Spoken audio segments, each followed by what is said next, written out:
Welcome to our YouTube channel Veer Story. अगर आपको जल्दी से नेक्स्ट एपिसोड चाहिए तो वीडियो को अभी लाइक करो। 11 शिकार याना। याना कैफे से बाहर आकर खड़ी हो गई और तभी उसके पास एक ऑफिसर आया और उससे कहा, चलो मैडम मैं आपको ड्रॉप कर देता हूँ। और याना उसके साथ घर आ गई और सीधी अपने बिस्तर में घुस गई।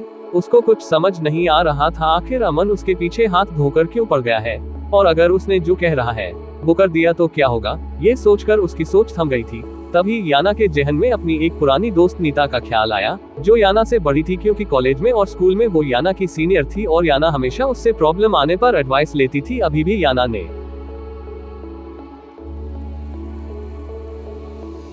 नीता को कॉल किया, जिसको नीता ने एक रिंग में उठा लिया और फिर याना ने थोड़ी इधर उधर की बात करके उससे पूछा, नीता मुझे एक एडवाइस चाहिए। तब नीता ने कहा, कैसी एडवाइस, क्या हुआ है। अब याना ने अमन के बारे में उसको सब कुछ बताया और उसके बचपन से लेकर अब तक की सारी कहानी सुना दी। तब नीता ने कहा, यार तेरा फ्यूचर तो मुझे अंधकार में दिख रहा है। तब याना ने शॉक होकर कहा, कहना क्या चाहती हो। तब नीता ने कहा, अगर तुमने उस राजस्थानी अमन से शादी कर ली तो तुम्हारी लाइफ भी ऐसी होगी जैसी राजस्थानी गांव की औरतों की होती है। बड़ा सा घाघरा चोली पहन कर, लंबा सा घूंघट करके 4-5 बच्चों को आगे पीछे लगा कर कुएं से पानी भर कर लाती है।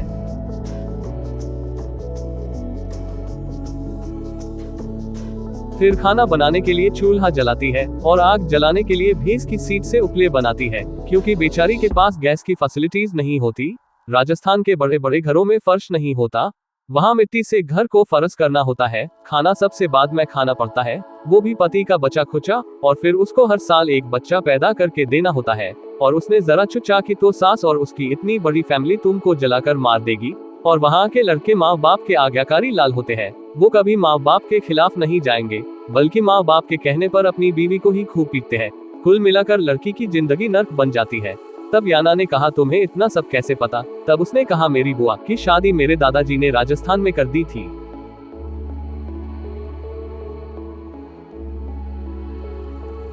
उनके साथ ये सब हुआ और मेरी बुआ बेचारी शादी 5 साल बाद ही 4 बच्चे पैदा करके मर गई, क्योंकि ये लोग उसको वही दाई से बच्चे पैदा कराते हैं। उसको हॉस्पिटल तक नहीं ले जाते, लड़का होता है तो जश्न मनाते हैं, लड़की होती है तो जान से मार देते हैं। और याना अब बुरी तरह से काम गई।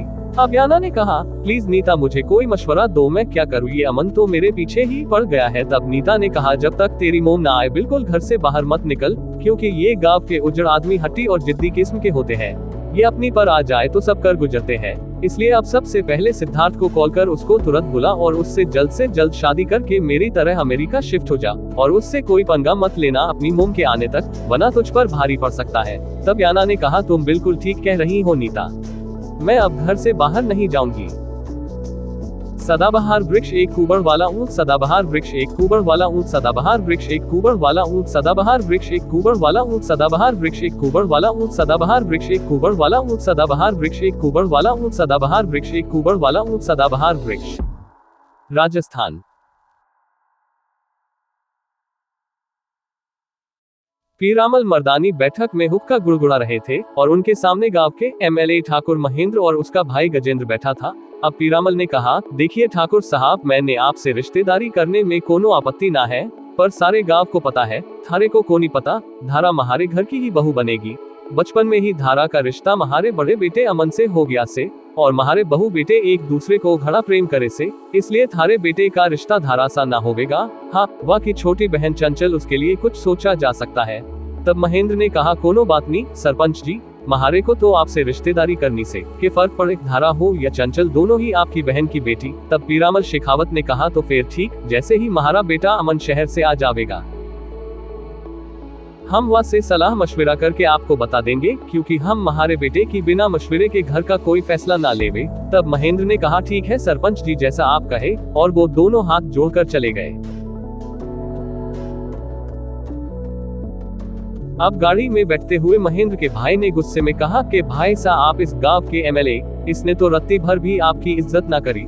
आप तो उसके सामने ऐसे हाथ जोड़कर बैठे जैसे एमएलए वो हो और आप कोई मामूली किसान। तब उसके भाई महेंद्र ने कहा, छोटे तो कभी कभी यहाँ आता है छुट्टियाँ बिताने अपने परिवार के साथ, तू यहाँ ना रहता। तभी तो तू पीरामल शेखावत के बारे में ना जानता, इसके सामने मैं तो क्या, खुद राजस्थान का सीएम भी पैर छू के जावे। तब उसके भाई ने कहा, क्या बात कर रहे हो भाई साहब। तब उसने कहा, हाँ, ये सरपंच राजस्थान की बहुत बड़ी पावर से, पूरे राजस्थान गांव का सबसे बड़ा जमींदार से। ऐसा राजस्थान में कोई गांव या शहर ना है जहां पीरामल की जमीन ना हो। यूं समझ लो, पूरे राजस्थान की 70% जमीन का मालिक है ये पीरामल से।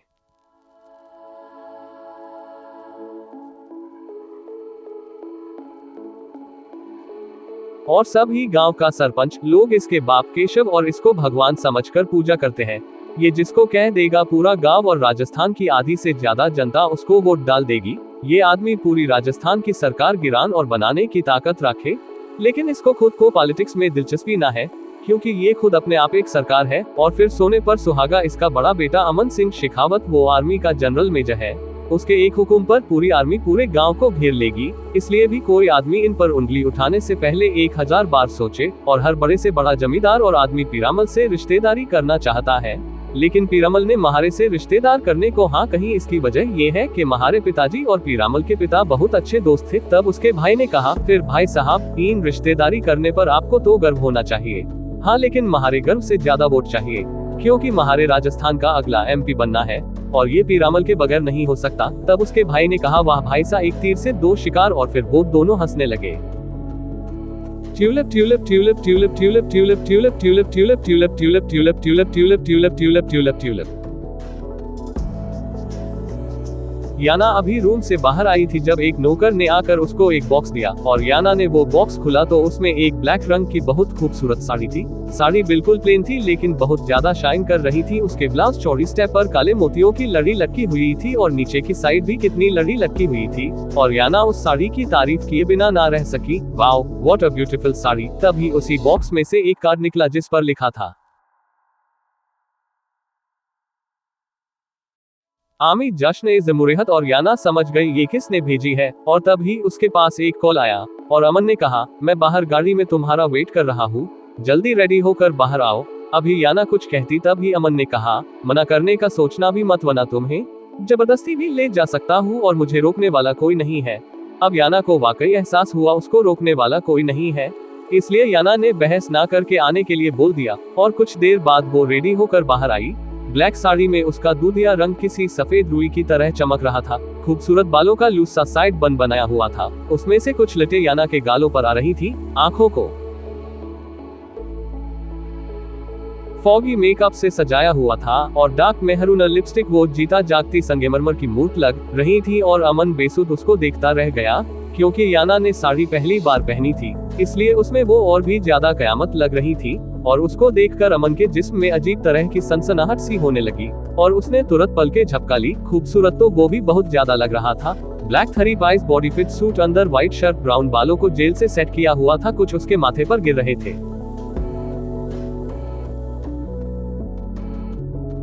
चमकदार रंग, बिल्लोरी आंखें और हल्के उन्नाबी होंठ, दोनों कानों में चमकते हीरे के टॉप्स। वो आज रजवाड़ा राजकुमार लग रहा था, जो कि एक सच था, क्योंकि उसका परिवार राजस्थान के रॉयल फैमिली से था।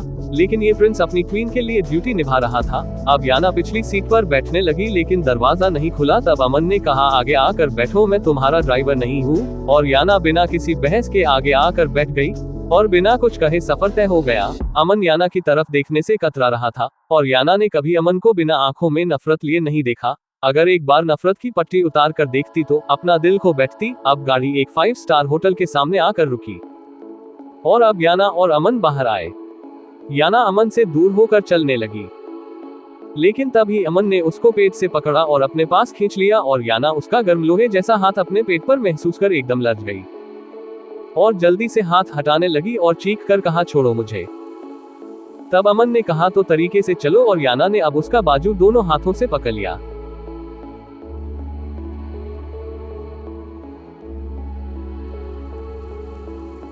और अब दोनों ने कपल एंट्री की। अमन को देखकर सब अपनी अपनी जगह से खड़े होकर तालियों से अमन का स्वागत करने लगे। याना अमन के लिए इन आर्मी के जवानों की इतनी इज्जत देखकर सोच में पड़ गई थी। अब अमन को देखकर जहां लड़कियां दिल थाम कर रह गई थी, वही याना को उसके साथ देखकर उनके आग भी लगने लगी थी। हर कोई उनकी जोड़ी की तारीफ कर रहा था। अब अमन के सीनियर ब्रिगेडियर कमलजीत की वाइफ आई और अमन ने हल्का सा झुककर उनके पैर छुए और फिर याना को भी छूने पड़े और उन्होंने उन दोनों को सर पर हाथ रखकर आशीर्वाद दिया। वो दोनों पति पत्नी अमन को वो दोनों अपने बेटे की तरह प्यार करते थे। उनकी एक ही बेटी थी और वो दोनों अमन को अपना दामाद बनाना चाहते थे, लेकिन याना का पता चलने के बाद उन्होंने ये ख्वाहिश दिल में दबा ली और अब याना और अमन को ढेरों दुआ दी और अपने पास से एक नोटों की गड्डी निकालकर दोनों के ऊपर वार कर पास खड़े बेटे को दे दी। याना उनकी इतनी मोहब्बत देखकर हैरान थी कि फोर्स के सबसे बड़े ऑफिसर की बीवी एक मामूली से अमन पर इतना प्यार क्यों लुटा रही है। अब अमन ने याना को वीविप टेबल पर बैठा दिया था, जिस पर जनरल मेजर अमन सिंह शेखावत की टेम्पलेट रखी थी और अमन ने याना के देखने से पहले ही वो बोर्ड हटा दिया था और अब वो अपने ऑफिसर के पास गया और कितनी सारी लड़कियों ने तुरंत अमन को घेर लिया। ये देखकर याना को बहुत ज्यादा जलन महसूस हुई, लेकिन वो नहीं समझ सकी थी, बस मुंह गुस्से में दूसरी तरफ कर लिया। सारी लड़कियां अमन से चिपक रही थी और याना बार बार कनखियों से देख रही थी। तभी स्टेज पर ऐलान हुआ, मेरे जवानों और हमारी फोर्स की बहादुर बेटियों, जरा ध्यान दीजिए। आज के जश्न का आगाज हमेशा की तरह हमारे जनरल मेजर अमन शेखावत की खूबसूरत आवाज से होगा, इसलिए मैं मेजर साहब से स्टेज पर आने की गुजारिश करता हूँ। जोरदार तालियों से स्वागत कीजिए उनका। और ऑफिसर के अमन को मेजर बुलाने पर अमन ने एक झटके से याना की तरफ देखा, लेकिन वो किसी से एक कोने में खड़ी होकर फोन पर बात करने में बिजी थी। तब अमन ने चैन का सांस लिया और फिर चारों तरफ अंधेरा हो गया और याना ने जल्दी कॉल कट कर दी और अब एक स्पॉटलाइट अमन पर पड़ी और दूसरी याना पर और चारों तरफ तालियां बज रही थी। अब एक शायरी फजा में गूंजी, मेरे दिल ने ये दुआ मांगी है, तू मिल जाए मुझे, मेरे जीने के लिए तेरा होना काफी है। मैं खींचा जाता हूँ हर लम्हा तेरी तरफ, ना जाने मेरी हर सांस ने तुझसे मिलन की दुआ मांगी है। और चारों तरफ वाह वाह होने लगी और अब अमन की एक खूबसूरत आवाज गूंजने लगी और फिर से तालियां बजने लगी। याना खामोश खड़ी थी और तभी एक ऑफिसर ने याना का हाथ पकड़कर उसको अमन की तरफ धकेल दिया और याना अमन के सीने से जा लगी और तभी सबने याना और अमन को एक साथ डांस करने को कहा, लेकिन याना बहुत घबरा गई। अभी वो मना करती तभी सॉन्ग बज उठा और अमन ने उसको कमर से पकड़कर घुमा दिया। अमन याना के साथ सोलो डांस कर रहा था और याना उसके साथ किसी कठपुतली की तरह नाच रही थी। याना को तो यकीन नहीं हो रहा था, जिसको वो गांव का समझती वो इतना फास्ट और परफेक्ट डांसर भी है, क्योंकि याना भी उसकी स्पीड मैच नहीं कर पा रही थी। वो तो बस उसके साथ किसी गुड़िया की तरह नाच रही थी या अमन उसको नचा रहा था। अमन ने उसको फिरकी की तरह घुमा कर रखा था और चारों तरफ सीटियां बज रही थी, लोग हटिंग कर रहे थे। याना के बाल अमन ने एक झटके से खोल दिए थे और उसके बाल उसके चेहरे पर बिखर गए थे। उसकी हालत पागलों जैसी हो रही थी। तभी अमन ने उसको एक झटके से अपने पास खींचा और याना उसके सीने से जा लगी। यान ने अपने दोनों हाथ उसके सीने पर टिका दिए और तब अमन ने उसको घुमाते हुए उसको अपने हाथ पर गिराकर डांस को पूरा किया और याना आधी नीचे की तरफ उसके हाथ पर गिरी हुई थी और अब अमन ने उसके ऊपर झुककर अपने होंठ याना के गर्दन पर रखे। तभी आवाज आई, आग लगा दी यार, और सब वंस मोर करने लगे। लेकिन अब अमन ने मुस्कुराते हुए उंगली के इशारे से मना कर दिया और याना का हाथ पकड़कर स्टेज से नीचे उतर आया और उसको दूसरे दरवाजे से बाहर ले गया। अब अमित से उसके दोस्त ने कहा, लगता है मेजर साहब के सच में आग लगी चुकी है। तब अमित ने कहा, जब इतना हॉट डांस करेगा तो आग लगाना तो लाजमी है। तभी एक ऑफिसर ने कहा, यार मैं भी अपनी बीवी को रूम में लेकर जा रहा ही। मेजर साहब ने हमारे भी शोले खड़े कर दिए और सब हंसने लगे। अमित ने हंसते हुए कहा, आज तो याना भाभी की खैर नहीं। अब अमन याना को लेकर एक होटल के रूम में आ गया, क्योंकि वो सच में खुद पर काबू नहीं रख पा रहा था। याना की नजदीकी उससे अब बर्दाश्त नहीं हो रही थी, इसलिए आज उसने अपना हक वसूल करने का फैसला कर लिया था और याना अब पीछे को खींचने लगी थी। लेकिन अमन उसका हाथ खींचकर अंदर रूम में ले आया और याना को एक झटके से बेड पर धकेल दिया और अब अमन ने अपना कोट और जैकेट उतार कर फेंक दी और याना जल्दी से बेड से उठकर खड़ी हो गई, क्योंकि अब उसको अमन से एक अजीब सा खौफ आना लगा था। क्योंकि याना उसकी आंखों में चमकती हवस साफ देख पा रही थी और फिर जिस तरह से वो उसके साथ डांस कर रहा था, तभी याना उसके छूने के हर अंदाज से समझ गई कि वो होश खो बैठा है। अब अमन ने उसकी साड़ी का पल्ला पकड़कर याना को एक झटके से अपने तरफ खींचा और याना ने अपनी साड़ी को दोनों हाथों में मजबूती से भींचकर उसके से जा टकराए और रोते हुए कहा, प्लीज अमन ऐसा मत करो, होश में आओ, तुम मेरे बॉडीगार्ड होकर खुद ही मेरी इज्जत को लूटना चाहते हो। तब अमन ने कहा, ये इज्जत भी मेरी है और इसको लूटने का पूरा हक है मुझे, क्योंकि मैं सिर्फ तुम्हारा बॉडीगार्ड नहीं हूँ। और अब याना हैरान होकर फटी फटी आंखों से अमन को देखने लगी।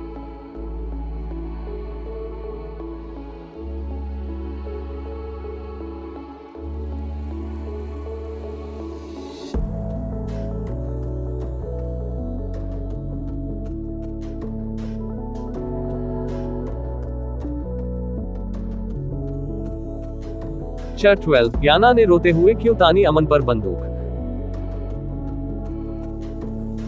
अब याना बुरी तरह से रोते हुए बोली, प्लीज मेरे साथ ऐसा मत करो, मैं बहुत भरोसा करके आई हूँ तुम्हारे साथ। तब अमन ने आहिस्ता से उसको छोड़ते हुए कहा, तो मैं कहा तुम्हारा भरोसा तोड़ रहा हूँ और तुम इतना डर क्यों रही हो मुझसे। अब अमन ने हंसते हुए कहा, मैं वही हूँ तुम्हारा 2 कौड़ी का बॉडीगार्ड, जिसके सामने तुम शेरनी की तरह गुर्राती हो और अब भीगी बिल्ली बन रही हो। तब याना ने आहिस्ता से कहा, मुझे तुमसे ज्यादा डर तुम्हारी हरकतों से लगता है और तुम्हारे साइड में लगी इस गन से लगता है।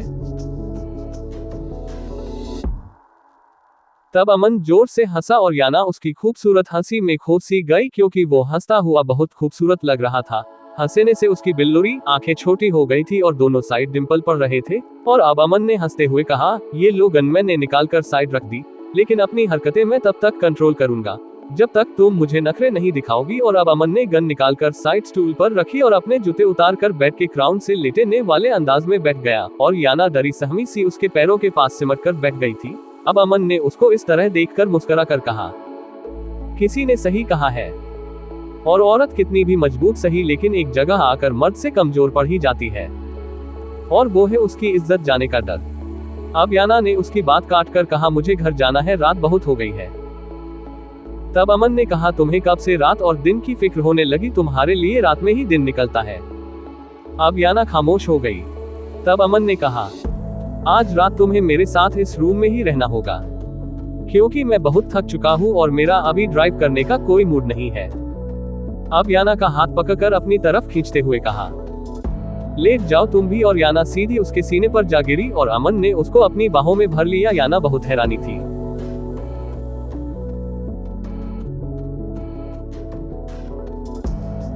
उसकी बेबाकियां दिन ब दिन बढ़ती जा रही थी। वो उसके साथ इस तरह फ्री होने लगा था जैसे उस पर उसका पूरा हक है, और ये सच था। अमन इसलिए खुद को उसके करीब आने से नहीं रोकता था, क्योंकि वो उसकी बीवी थी, उस पर उसका पूरा हक था। वना धारा की तरफ तो उसने कभी नजर भरकर भी नहीं देखा था, और ना किसी भी और खूबसूरत लड़की को। और याना सिवाय गुस्सा दिखाने के और कुछ नहीं कर पा रही थी।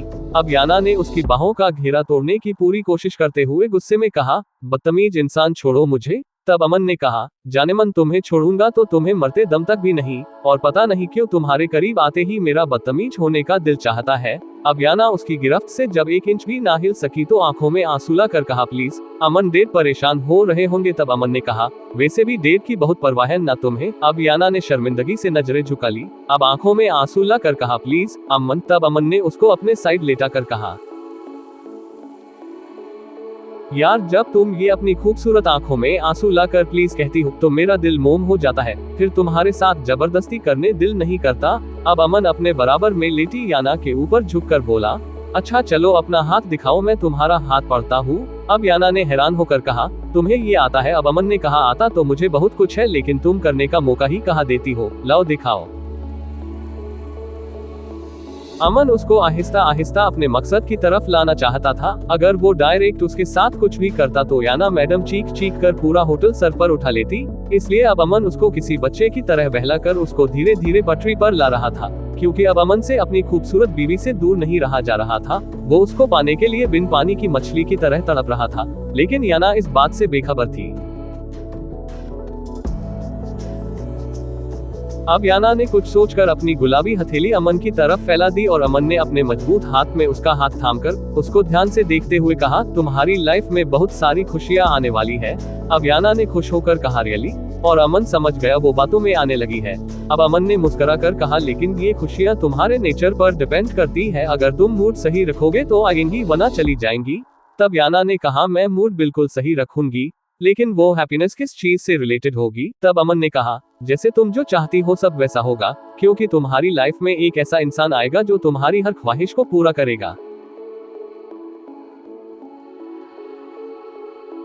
अब याना ने अपनी हथेली की तरफ इशारा करते हुए दिलचस्पी से पूछा, उसके बारे में कुछ लिखा है? तब अमन ने कहा, हाँ लिखा है। अब याना ने कहा, क्या लिखा है? अब अमन ने उसकी गुलाबी हथेली पर उंगली फेरते हुए कहा, तुम्हारी शादी आर्मी के एक बहुत बड़े अफसर से होगी, जो तुमसे बहुत प्यार करेगा, तुम्हें अपनी पलकों पर बैठा कर रखेगा। तब याना ने होंठ पिचकाकर कहा, मुझे आर्मी ऑफिसर से शादी नहीं करनी। तब हैरान होकर कहा, तुम्हें तो आर्मी ऑफिसर पसंद है ना? तब याना ने मुंह बनाकर कहा, हाँ पसंद है, लेकिन शादी करने के लिए नहीं, क्योंकि मेरी एक फ्रेंड का हस्बैंड आर्मी में है, और वो बता रही थी उसका हस्बैंड 6 महीने को उसको छोड़कर फोर्स में चला जाता है और वो बेचारी अकेली रहती है। इसलिए मुझे आर्मी ऑफिसर से शादी नहीं करनी, क्योंकि मुझे ऐसा हस्बैंड नहीं चाहिए। तब अमन ने मुस्कुरा कर पूछा, तो फिर कैसा चाहिए?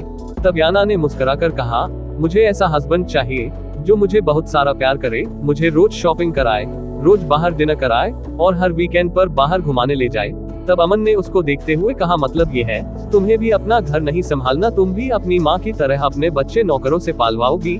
तब याना ने कहा, नहीं नहीं, ये सब तब तक के लिए जब तक बच्चे नहीं हो जाते। जब बच्चे हो जाएंगे तो मैं और मेरा हस्बैंड मिलकर अपने बच्चे पालेंगे। लेकिन ये सब एक सोल्जर नहीं कर सकता, उसको फैमिली से ज्यादा देश से प्यार होता है। तब अमन ने उसके करीब आते हुए कहा, उसको देश और बीवी और बच्चों से बराबर प्यार होता है। और तुमसे ये किसने कहा फौजी अपनी बीवी को 6 महीने के लिए छोड़ देता है? क्योंकि जिस फौजी को अपनी बीवी से बहुत ज्यादा प्यार होता है वो उसको एक पल के लिए भी नहीं छोड़ता, उसको अपने पास रखता है, क्योंकि गवर्नमेंट परमिशन देती है। लेकिन मैंने तुम्हें बताया, तुम्हारी शादी एक सिर्फ फौजी से नहीं होगी, एक आर्मी ऑफिसर से होगी, जिसके लिए हर वक्त बॉर्डर पर रहना जरूरी नहीं है। वो तभी बॉर्डर पर जाता है जब वहाँ इमरजेंसी होती है या फोर्स को स्पेशल ट्रेनिंग देनी होती है। बाकी दिन वो सिर्फ अपनी बीवी के साथ रहता है। अब याना ने कहा, तो फिर मैं उससे शादी कर लूंगी, लेकिन वो अगर मेरी ये सब डिमांड पूरी करेगा तो? तब अमन ने कहा, चलो ठीक है, वो तुम्हारी सब डिमांड पूरी करेगा, लेकिन बदले तुम्हें भी तो उसकी डिमांड पूरी करनी होगी। तब याना ने पूछा, उसकी क्या डिमांड होगी? बिल्कुल है, पहली डिमांड तो यही होगी, उसकी बीवी उसके सिवा किसी गैर मर्द की तरफ देखना भी पसंद ना करे। दूसरी, वो जो भी पहने अपने हस्बैंड की पसंद से पहने।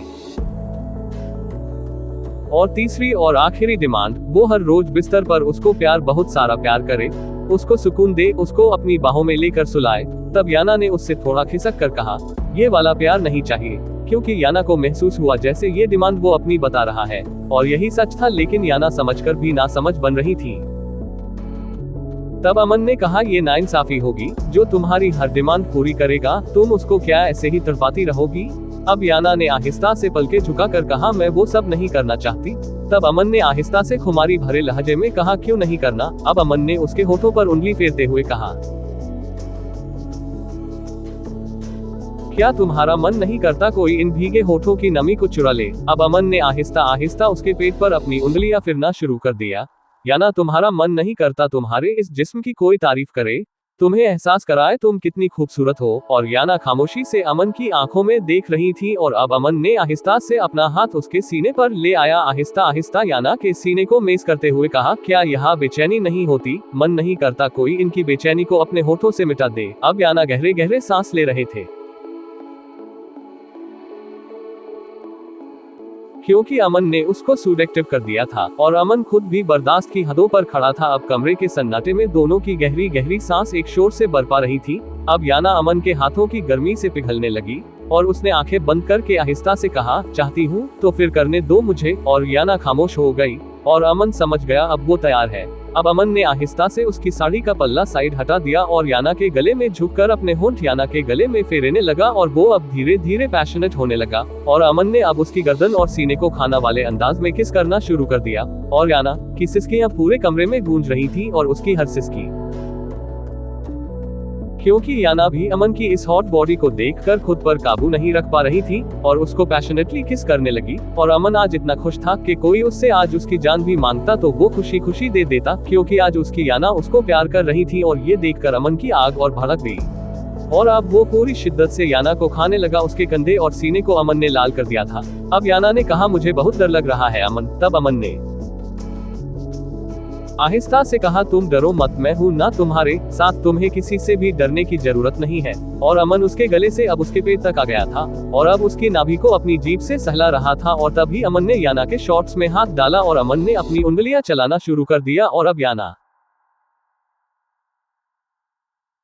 अमन ने उसको सीने में भींच लिया था। याना समझ नहीं पा रही थी उसने क्या किया था उसके साथ, जो वो इतना तड़प गई थी, वो पूरी पसीने में भीग चुकी थी। अब याना शांत हुई तो अब उसने आहिस्ता से अपने होंठ याना के गले में रखे। याना ने आहिस्ता से कहा, अमन मैं तुमसे एक प्राइवेट बात कहूँ? अब अमन ने कहा, हाँ कहो, मुझे यहाँ किस करो ना। तब अमन ने उसकी कमर में हाथ डालकर उसके सीने को ऊपर उठाते हुए कहा, जान, तुम्हारी और अपनी बेचैनी दूर करने के लिए ही तो मैं तुम्हें यहाँ लाया हूँ और मुझे अब किस नहीं करनी, इनसे अपनी प्यास बुझानी है। और अमन ने उसके बे_रेस्ट को देखकर मदहोश से कहा, तुम बहुत खूबसूरत हो याना, और तुम मेरी हो याना। तभी धड़ धड़ की आवाज पर दरवाजा बजा और याना ने बंद आंखें फट से खोल ली। अब जैसे उसको होश आ चुका था और याना जल्दी से उठकर बैठ गई। अब अमन ने कहा, रिलैक्स, मैं देखता हूँ, डरो मत। और दरवाजा लगातार बज रहा था। अब अमन ने जल्दी से अपनी शर्ट उठाकर जल्दी नीचे के 3 बटन लगाए और दरवाजा इतना खोला जितना अंदर का बाहर वाले को कुछ दिखाई ना दे। और सामने खड़े सोल्जर ने अमन को देखकर फौरन नजरें झुका ली, क्योंकि अमन के होंठ, गला, सीना सब लिपस्टिक में सना हुआ था। अब अमन का खून खोल गया और उसने गुस्से में दहाड़कर कहा, व्हाट द हेल, क्या मुसीबत आ गई जो तुमने मुझे इतनी रात को डिस्टर्ब किया? तब सोल्जर ने डरते डरते कहा, सर, डिस्टर्ब करने के लिए माफी चाहता हूँ, लेकिन एक इमरजेंसी आ गई है। बॉर्डर पर दुश्मनों ने हमला कर दिया है और ब्रिगेडियर साहब ने तुरंत मीटिंग में आपको बुलाया है। अब अमन ने गहरा सांस लेते हुए कहा, ठीक है, तुम चलो, मैं आता हूँ। और वो सैल्यूट करके चला गया। अब अमन वापस रूम में आया तो याना अपने कपड़े पहन चुकी थी और अमन की गन हाथ में लिए खड़ी थी, उसके सामने करते हुए गुस्से में चीखते हुए बोली, हाउ डरे यू, इसलिए मुझे यहाँ लाए थे तुम, ताकि मुझे कमजोर करके मेरी इज्जत लूट सको। तब अमन ने आगे बढ़ते हुए कहा, जो चीज मेरी है उसका लूटना कैसा? अब याना ने चीखते हुए कहा, खबरदार, जो एक कदम भी आगे बढ़ाया तो मैं तुम्हें शूट कर दूंगी तुम्हें। तब अमन ने हंसते हुए कहा, ठीक है, करो शूट, अगर आज तुम्हें पाने के लिए मुझे मरना भी पड़ा तो खुशी खुशी मर जाऊंगा, लेकिन आज तुम्हें पाकर रहूंगा। तब याना ने अपनी कनपटी पर बंदूक रखते हुए कहा, तुम मुझे नहीं, मेरी लाश को पाओगे। अब अमन के कदम रुक गए। अब अमन ने गुस्से में चीख कर कहा, आखिर तुम्हें मुझसे इतनी नफरत क्यों है? क्या गुनाह किया है मैंने सिवाय तुमसे प्यार करने के? अब अमन ने बेबसी से कहा, मेरी हो जाओ याना, मैं कसम खाता हूँ तुम्हारी हर ख्वाहिश तुम्हारे होंठ से निकलने से पहले पूरा कर दूंगा। जहां तुम कदम रखोगी वहां अपना दिल रख दूंगा। तुम्हें दुनिया की हर तकलीफ से बचाकर अपने बाहों में छुपा लूंगा। अब याना ने गुस्से में कहा, नहीं बनूंगी तुम्हारी, मर जाऊंगी लेकिन तुम्हारी नहीं बनूंगी। तब अमन ने कहा, वजह जान सकता हूँ? तब याना ने कहा, मुझे नहीं जाना है राजस्थान तुम्हारी बीवी बनकर, मुझे नहीं करने तुम्हारे बहुत सारे बच्चे पैदा, और ना मुझे किसी कुएं से मटके भर भर कर पानी लाना है, और ना भैंस की सीट से उनका ईंधन बनाकर चूल्हा जलाना है। मैं नहीं फर्श कर सकती तुम्हारे घर में मिट्टी से, मुझसे नहीं बनेगा तुम्हारे लंबे चौड़े खानदान का खाना, और नहीं पैदा कर सकती मैं हर साल एक बच्चा। और अमन हैरानी से उस बेवकूफ लड़की को देख रहा था। किसने भर दिया था उसके दिमाग में ये खुराफात? वो तो पहले ही उसके लिए उसकी सोसाइटी में उसका मनपसंद बंगला खरीद चुका था, क्योंकि उसको पता था याना उसके गांव में एडजस्ट नहीं कर पाएगी, और जो काम वो लड़की बता रही थी उसके घर के नौकर भी ये सब नहीं करते थे, वो उसे क्या कराता। अब अमन ने कहा, बस इतनी सी बात के लिए मुझसे भाग रही हो? अगर मैं कहूँ तुम यही रहोगी, जिस बंगले पर तुम हाथ रख दोगी वो मैं तुम्हारे लिए खरीदा लूंगा। तब याना ने उसकी मजाक बनाकर हंसते हुए कहा, मेरे एक दिन का मेकअप अफोर्ड नहीं कर सकते तुम मेरे लिए बंगला क्या खरीदोगे? तब अमन ने गहरा सांस लेकर अपने हाथ अपने सीने पर बांधते हुए कहा, बस यही कमी है मुझे में, अगर मैं तुम्हारे लिए मेकअप का पूरा ब्रांड खरीद लूं तब तो हो सकती हो मेरी। अब याना एक पल के लिए खामोश हुई, तब उसने कहा, नहीं चाहिए मुझे तुमसे कुछ भी, क्योंकि तुम मुझे अच्छे नहीं लगते। तब अमन ने कहा, ये लिपस्टिक के निशान तुम्हारे होठों के ही है ना? और उस दिन जब वो गुंडे मुझे मार रहे थे क्यों चीख उठी थी तुम? क्योंकि मैं जानता हूँ झूठ बोलती हो तुम। अब याना पर कोई जवाब नहीं था। मैं तुम्हें अच्छा ही नहीं लगता, प्यार करती हो तुम मुझसे, लेकिन उस प्यार को जबरदस्ती दबा रही हो, क्योंकि तुम्हारी माँ ने मेरे खिलाफ तुम्हारे दिल में जहर भर दिया है, और तुमने उस प्यार को दबाकर मेरे लिए नफरत पाल ली है। तब याना ने कहा, मैं अपनी माँ की वजह से तुमसे नफरत नहीं करती, बल्कि अपने डेट की वजह से तुमसे नफरत करती हूँ। अब अमन हैरान हुआ, क्या मतलब?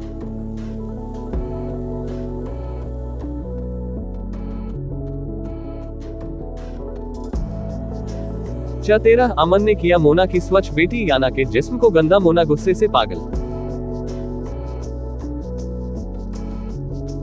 अब अमन ने हैरान होकर कहा, कहना क्या चाहती हो? तब याना ने कहा, तुमने मुझसे मेरे डेट छीन लिए। मेरे डेट ने हमेशा मुझसे ज्यादा तुम्हें इम्पोर्टेंस दी है। तुम्हारी राजस्थान की गंवार फैमिली को इम्पोर्टेंस दी। जब मोम को या मुझे उनकी जरूरत होती, वो कभी तुम्हारी फैमिली के पास होते या तुम्हारी देखभाल में बिजी होते। मेरे डैड आज तक मेरे स्कूल की पेरेंट्स मीटिंग में नहीं गए, लेकिन तुम्हारी आज तक एक भी मिस नहीं की। तुम्हारी वजह से डैड ने मुझे हमेशा अवॉइड किया। तुम्हारी वजह से डैड ने मुझ पर पहली बार हाथ उठाया, क्योंकि मैंने उनके लाडले भतीजे की इंसल्ट करके उसको घर से जाने के लिए मजबूर कर दिया था। तुम्हारी वजह से डैड ने मुझसे मुंह मोड़ लिया था। तुम्हारी फैमिली की वजह से डैड ने कभी मुझे और मेरी मोम को नहीं अपनाया, क्योंकि तुम्हारी फैमिली मेरे डैड को हमारे खिलाफ भड़काई थी और उनसे पैसे ऐंठती। और तुम्हारी वजह से डैड ने अपना घर छोड़ दिया और वो आउट हाउस में रहने लगे, क्योंकि मेरी मोम ने तुम्हें रखने से मना कर दिया था। इसलिए डैड ने हमें छोड़ दिया। और तुम पूछते हो मैं तुमसे इतनी नफरत क्यों करती हूँ? अब अमन हैरान था याना की बातें सुनकर, किस तरह से उसकी माँ ने उसका ब्रेन वॉश किया हुआ था। तब अमन ने कहा, तुम जो भी कह रही हो याना वो बिल्कुल गलत है। तुम्हारी माँ ने हर बात को तुम्हारे सामने गलत तरीके से पेश किया है। तुम्हारे डैड तुमसे बहुत ज्यादा प्यार करते हैं। अगर वो तुम्हारी माँ को निभा रहे हैं तो मेरे दादाजी के कहने पर और तुम्हारी खातिर निभा रहे हैं, वरना वो बहुत पहले तुम्हारी माँ को छोड़ चुके होते। और तुम्हारे डैड मेरी वजह से आउट हाउस में नहीं आए हैं, बल्कि तुम्हारी माँ की अयाशियों से परेशान होकर आए हैं। तब याना एकदम चीख कर बोली, शट अप। खबरदार, जो मेरी माँ के खिलाफ एक लफ्ज भी कहा तो वरना जान ले लूंगी तुम्हारी, क्योंकि मैं अपनी मोम से बहुत प्यार करती हूँ। मेरी मोम कभी गलत नहीं हो सकती। तुम गलत हो, तुम्हारा परिवार गलत है, मेरे डैड गलत है, लेकिन मेरी माँ नहीं गलत नहीं है। समझ गए? और अब अमन जान गया, उस मोना नाम की औरत ने उसकी बीवी के दिमाग को बहुत अच्छी तरह कंट्रोल किया हुआ है। अभी उसके कुछ भी कहने से याना पर कोई फर्क नहीं पड़ेगा। इसलिए अमन उससे आगे और कोई बहस नहीं की। अब याना कनपटी पर बंदूक रखकर बाहर की तरफ निकली। तभी अमन ने उसके नाजुक पेट को अपनी मुट्ठी में भींचा और उसको अपने तरफ खींच लिया। और याना ने गुस्से में कहा, मैं शूट कर लूंगी खुद को। तब अमन ने एक साइड से मुस्कुरा कर कहा, ठीक है कर लो। अब याना ने चीख कर कहा, जाने दो मुझे, वरना मैं सच में शूट कर लूंगी। तब अमन ने कहा, बेवकूफ लड़की, इस गन में बुलेट नहीं है, क्योंकि कोई भी अक्लमंद इंसान अपनी गन को लोडेड नहीं रखता, क्योंकि तुम्हारे जैसे बेवकूफ कदम कदम पर खड़े हैं। और अब याना ने गुस्से में वो गन जमीन पर फेंक कर मारी। अब याना ने उसका लोहे जैसा मजबूत हाथ अपने पेट से हटाने की पूरी कोशिश करते हुए कहा, प्लीज जाने दो मुझे, क्योंकि तुम जबरदस्ती मेरा जिस्म तो हासिल कर सकते हो, मेरी मोहब्बत नहीं। तब अमन ने उसको एक झटके से अपने सीने से लगाकर अपने होंठ उसके होंठ के पास लाया। तभी याना ने मुंह दूसरी तरफ कर लिया और अमन के होंठ अब याना के गालों पर रखे हुए थे। और अब अमन ने अपने होंठ उसके गालों पर गाड़ते हुए आहिस्ता खुमारी में कहा, अगर मैं कहूँ मुझे अब तुम्हारा जिस्म ही चाहिए तो।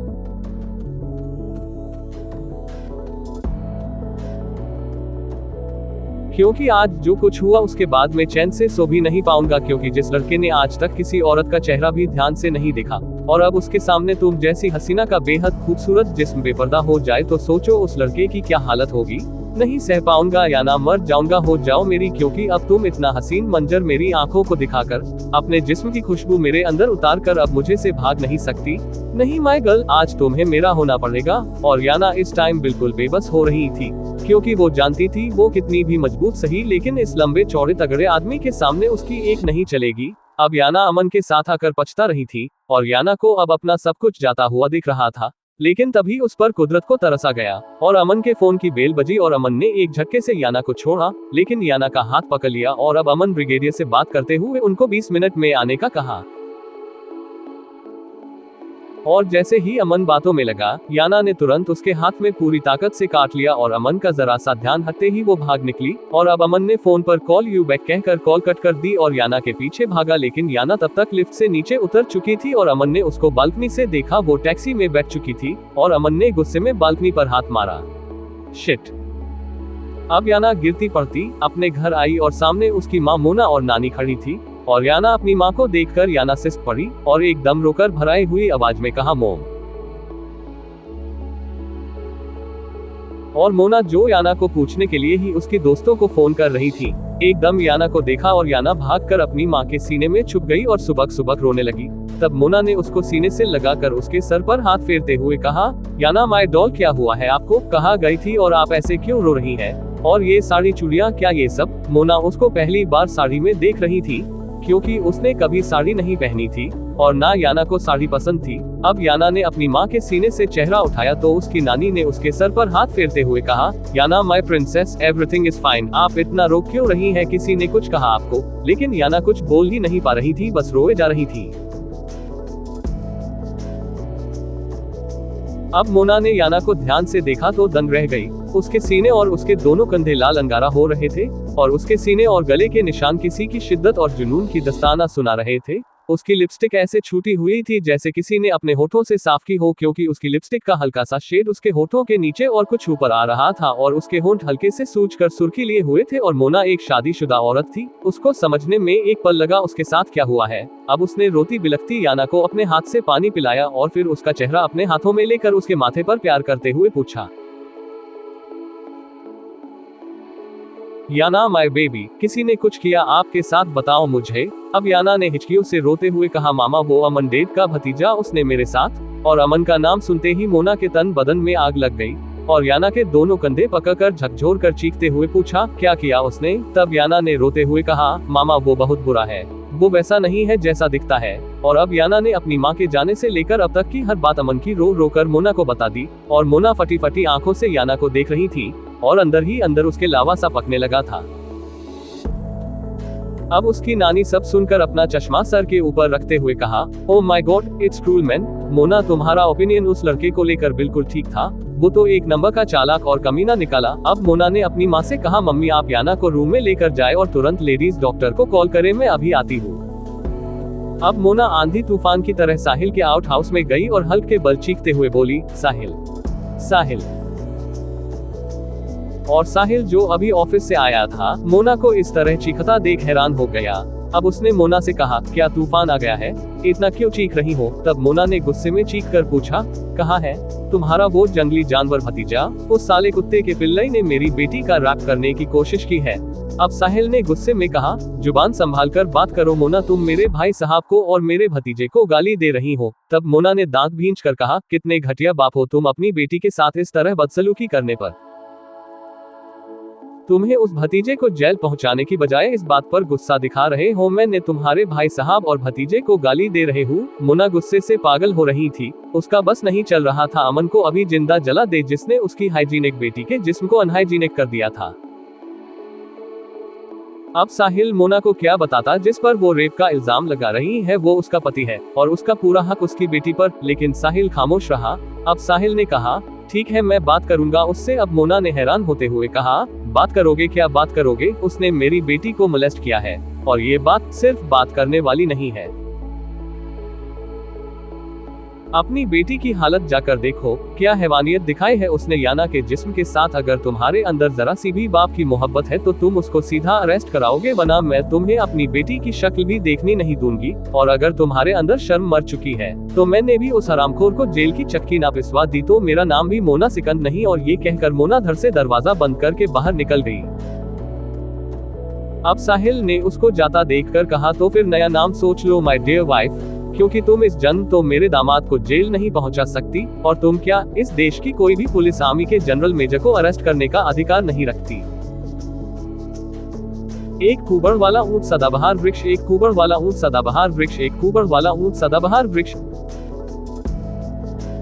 अब गांव में पता चला बॉर्डर पर जंग छिड़ चुकी है तो हमेशा की तरह पूरी हवेली में हवन और पूजा अर्चना होने लगी। और धारा तो भूखी प्यासी अमन के लिए दिया जलाकर पूजा कर रही थी और गांव के सभी मंदिर में अमन के लिए पूजा हो रही थी। और अगली सुबह बॉर्डर से कॉल आया कि जंग जीत ली गई है और अमन सही सलामत है और सामने वाले दुश्मनों ने समझौता कर लिया था। और अब हवेली में कुछ रौनक हुई। अभी मयंक अपने रूम में अपना कुछ कॉलेज का वर्क कर रहा था जब सूरज उसके पास भागता हुआ आया और कहा, मयंक ये वीडियो देख जरा। तब मयंक ने कहा, ये तो अमन वीर जी का आर्मी जश्न है जो हर साल होता है। देखा तो था तूने। तब सूरज ने कहा, लेकिन उस जश्न में ये नहीं दिखाया था जो इस वीडियो में है। ये वीडियो आर्मी के व्हाट्सएप ग्रुप में किसी ने अभी डाली है। तब मयंक ने कहा, तो इसमें इतना घबराने वाली क्या बात है, तेरे तो तोते उड़े हुए लग रहे। तब सूरज ने कहा, तू भी देख, तेरे भी उड़ जाएंगे। अब मयंक ने वीडियो प्ले की तो उसमें अमन एक लड़की के साथ सोलो डांस कर रहा था।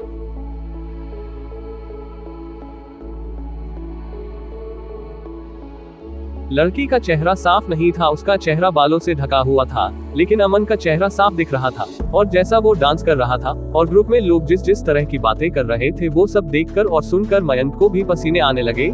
मयंक ने देखा अमन ने उस लड़की को जिसने काली साड़ी पहनी थी उसकी पीठ अमन की तरफ थी और वो अमन के हाथ पर गिरी हुई थी और अमन उसकी नंगी कमर को दीवानों वार चूम रहा था।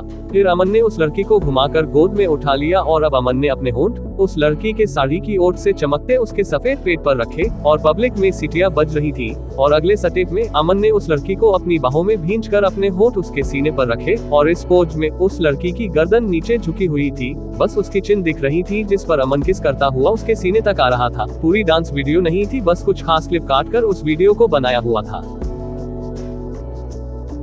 अब मयंक ने कहा सूरज इस वीडियो को अभी डिलीट कर और ग्रुप से भी हटाने को कह, क्योंकि ये वीडियो अगर गलती से भी धारा भाभी सा और बाबूजी ने देख ली तो धारा भाभी तो रो रो कर मर जाएगी और बाबूजी को अटैक ना आ जाए, क्योंकि अमन वीर जी की इस हद का असर इन दोनों की जान पर बन जाएगा। इसलिए अमन वीर जी की इस वीडियो को अभी डिलीट कर, अभी वो दोनों बात कर ही रहे थे। तभी उनकी छोटी बहन शिवानी ने उनके हाथ से एक झटके से मोबाइल छीनकर और बाहर की तरफ शोर मचाते हुए भागी। धारा भाभी सा अमन वीर जी की वीडियो, महारे वीर जी की वीडियो आई है। और मयंक और सूरज उसके पीछे भागे। शिवानी रुक जाओ, वो वीडियो अमन वीर जी की ना है। लेकिन शिवानी कुछ सुन ही नहीं रही थी और वो फुर्ती से भागती हुई किचन में आ गई जहां धारा और चंचल पूनम शाम के खाने की तैयारी कर रही थी। अब शिवानी ने वो फोन धारा को दे दिया। मयंक और सूरज बहुत स्पीड से किचन की तरफ भागे, लेकिन रास्ते में वो दोनों अपने बाबूजी से टकरा गए। अब परम ने कहा किंगे भागे जा रहे हो दोनों, तनिक इधर महारे आओ, मारे को तम दोनों से कछु काम है। अब सूरज ने कहा बाबूजी बस अभी आए। तब उसके बाबूजी ने गुस्से में कहा जिब मन ने कहा इठे आओ, तम दोनों समझ को नहीं आर्या से, और वो दोनों खामोशी से उनके पीछे चल दिए। अब सूरज ने आहिस्ता से मयंक से गया, लगता है अमन भाईसा के नक्षत्र खतरे में चल रहे से एक तो हो गए।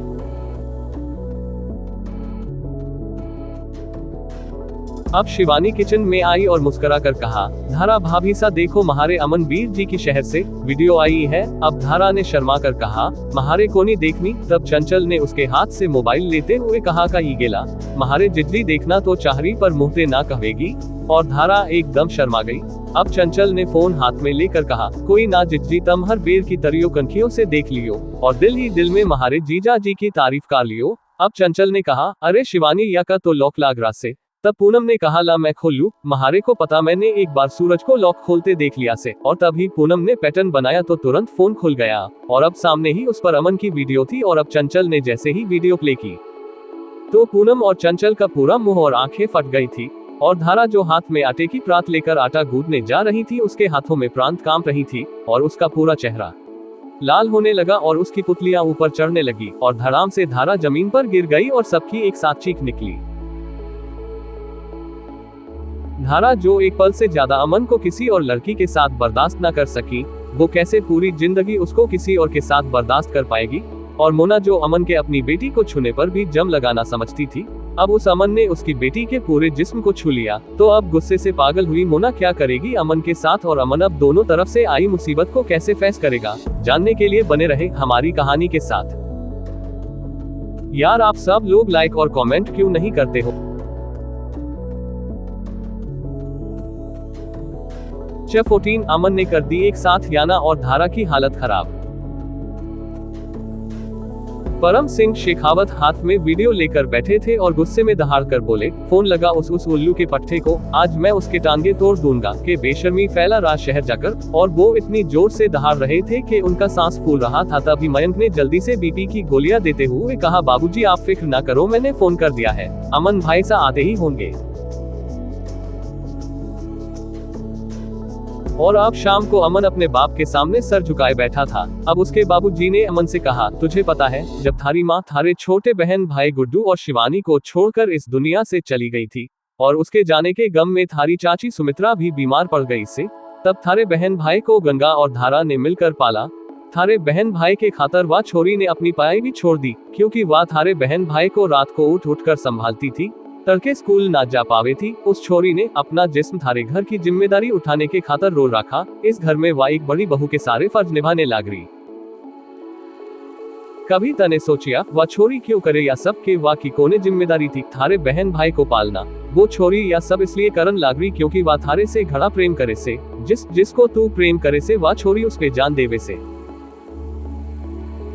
बिना फेरे वो थारे नाम पे बैठी, सारे गांव को पता, धारा थारी मंग मंगेतर से, वो थारा तस्वीर को भगवान के पास रख कर थारी पूजा करे, और आज तने ये सब करके वा की श्रद्धा पर को भंग कर दिया। जाके देख वा छोरी को, जब से उसने थारी या वीडियो देखी रो रो कर अपनी आंखें सूजा राखी, दोबार बेहोश होली, तब से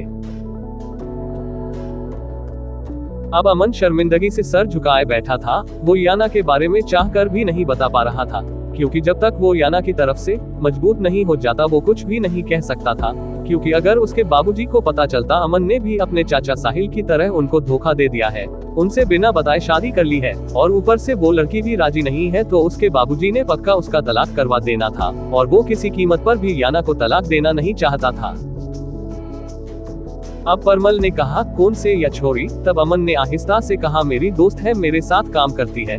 तब उसके बाबूजी ने कहा, दोस्त है तो के वा के साथ ऐसे चुपक चुपक के नाचेगा, बावड़ी पूंछ ऐसे चुभन ले रहा जैसे वा थारी दोस्त ना, थारी लुगाई से। अब अमन ने कान खुजाते हुए मन में सोचा, बाबूजी अब आपको क्या बताओ, वो मेरी लुगाई ही है। लेकिन अब अमन ने आहिस्ता से कहा, बाबूजी गलती हो गई, आज के बाद ऐसे कोई गलती नहीं करूंगा। अमन और पीरामल दोनों बाप बेटे में बहुत ज्यादा गुस्सा था, एक आग था तो दूसरा शोला, लेकिन दोनों में एक समझदारी थी। अगर अमन गुस्सा होता तो उसके बाबूजी चुपचाप उसकी हर बात सुनते, और जब उसके बाबूजी गुस्सा होते तो अमन चुपचाप सुनता, क्योंकि उन दोनों को पता था दोनों के गुस्सा होने का मतलब एक बड़ी तबाही था। इसलिए आज तक किसी ने एक साथ दोनों बाप बेटे को गर्म होते नहीं देखा था, एक चुप ही रहता था, जैसे अब अमन चुप सुन रहा था।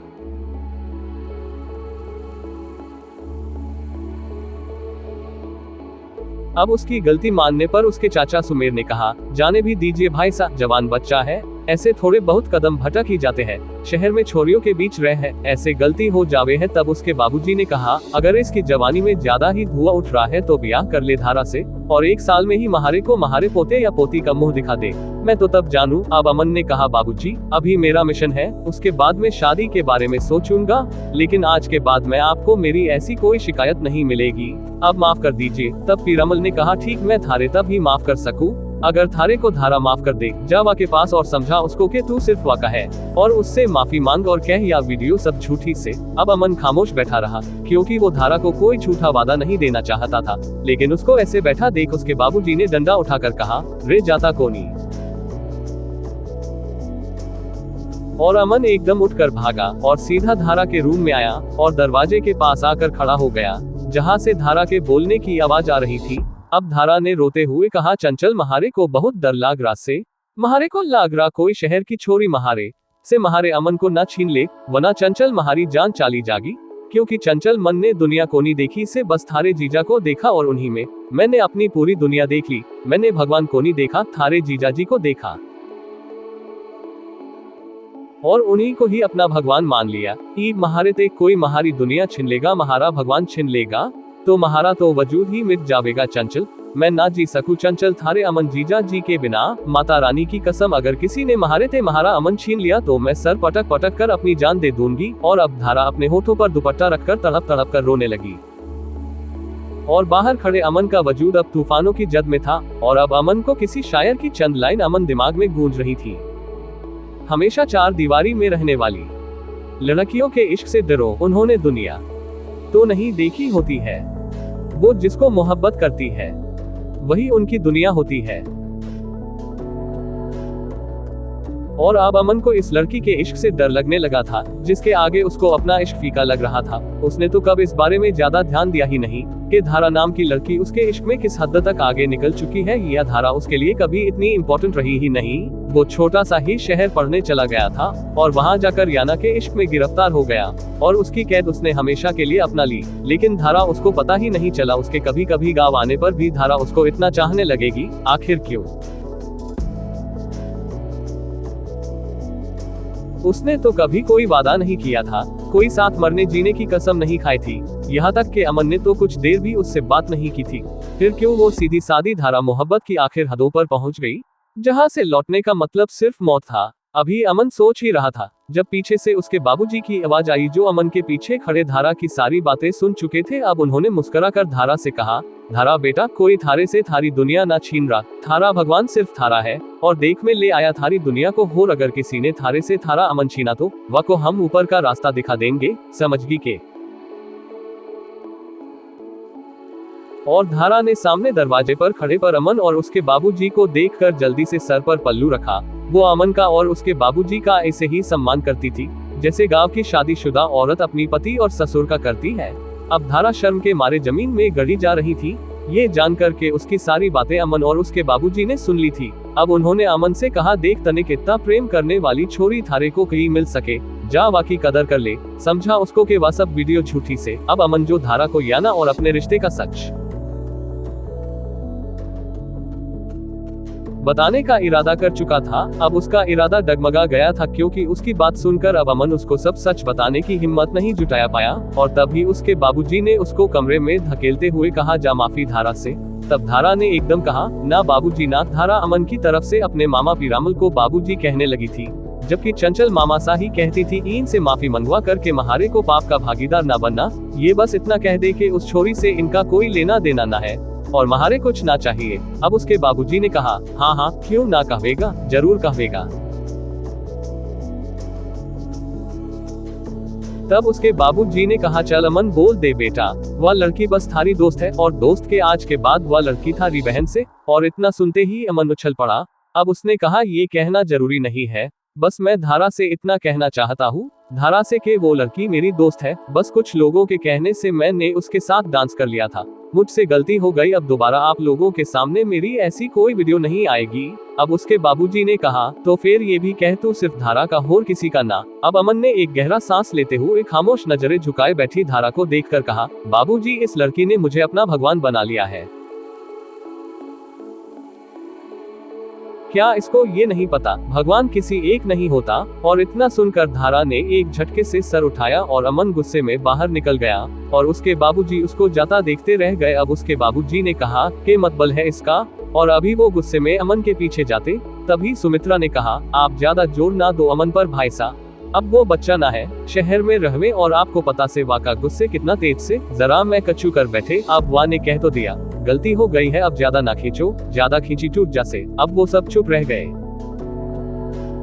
अब अमन गुस्से में बाहर आया और तब ही उसके फोन पर साहिल का कॉल आया और उसको बताया कि मोना गुस्से से पागल हो रही है और उसने कहा है अगर मैंने तुम्हें अरेस्ट नहीं कराया तो वो खुद खुशी कर लेगी। तब अमन ने कहा, ठीक है आप परेशान मत हो, मैं आता हूँ। ऑनकमिंग का ऑनकमिंग का ऑनकमिंग का ऑनकमिंग का ऑनकमिंग का ऑनकमिंग का ऑनकमिंग का ऑनकमिंग का ऑनकमिंग का ऑनकमिंग का ऑनकमिंग का ऑनकमिंग का ऑनकमिंग का ऑनकमिंग का ऑनकमिंग का ऑनकमिंग का ऑनकमिंग का ऑनकमिंग का। और अब अमन अपने चाचा के आउट हाउस में गया तो वहाँ पुलिस के लोग और याना की मां मोना और याना की नानी, उसका याना का मामा युग, सब ही थे। अब अमन को देखकर वो पुलिस अपनी सीट से खड़ी हो गई। वो सब अमन के कहने पर आए थे क्योंकि अमन ने अपने चाचा जी की खातिर ये अरेस्ट होने का ड्रामा किया था, क्योंकि मोना ने साहिल का जीना हराम कर दिया था और याना को भी कभी ना देखने और बात करने की धमकी दे दी थी। अब वो पुलिस वाले अमन को सैल्यूट करते करते उसके मना करने के इशारे पर रुक गए। अब मोना ने कहा, इंस्पेक्टर साहब अरेस्ट कर लो, आ गया ये घटिया इंसान जिसने मेरी बेटी की ये हालत कर दी है कि उसको 2 दिन 104 डिग्री बुखार चढ़ा था।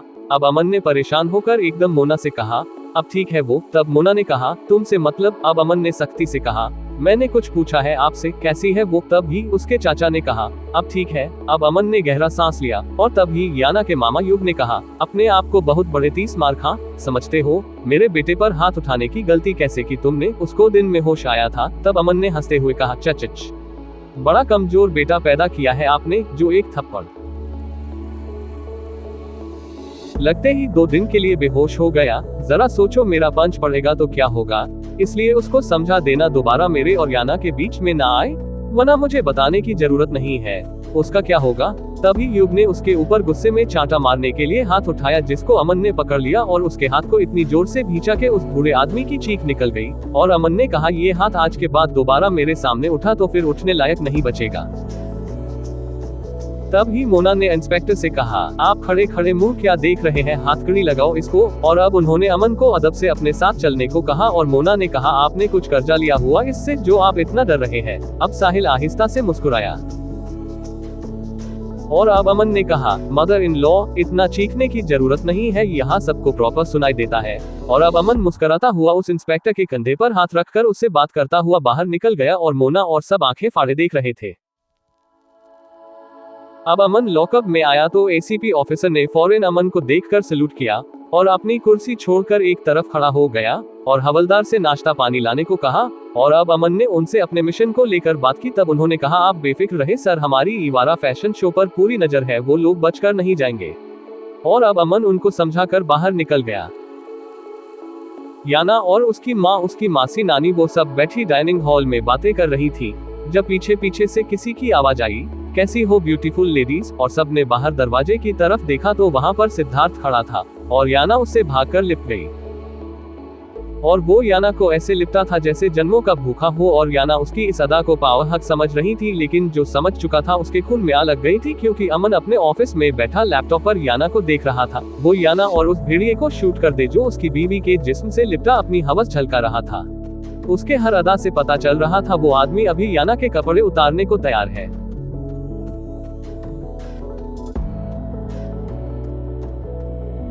की जंगल में मनेगी सुहागरात।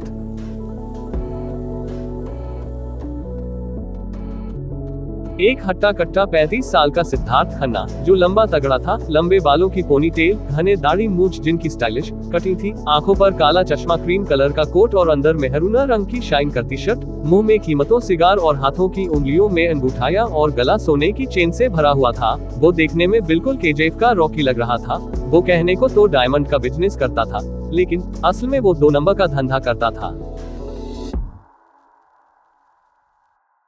मोना उसको एक बिजनेस पार्टी में मिली थी और उसकी नोटों की चमक धमक देखकर उस पर लट्टू हो गई, क्योंकि उसको शुरू से ऐसे ही मुर्गों की तलाश होती थी जो उसके ऊपर पैसे लुटा सके, उसको ऐश करा सके। और सिद्धार्थ खन्ना, मोना को वही मुर्गा दिखा। लेकिन सिद्धार्थ खन्ना एक अयाश आदमी था, उसकी ना जाने कितनी रखेल थी। और मोना ने उसको ऑफर दिया तो उसने मोना के साथ भी एक रात गुजार ली।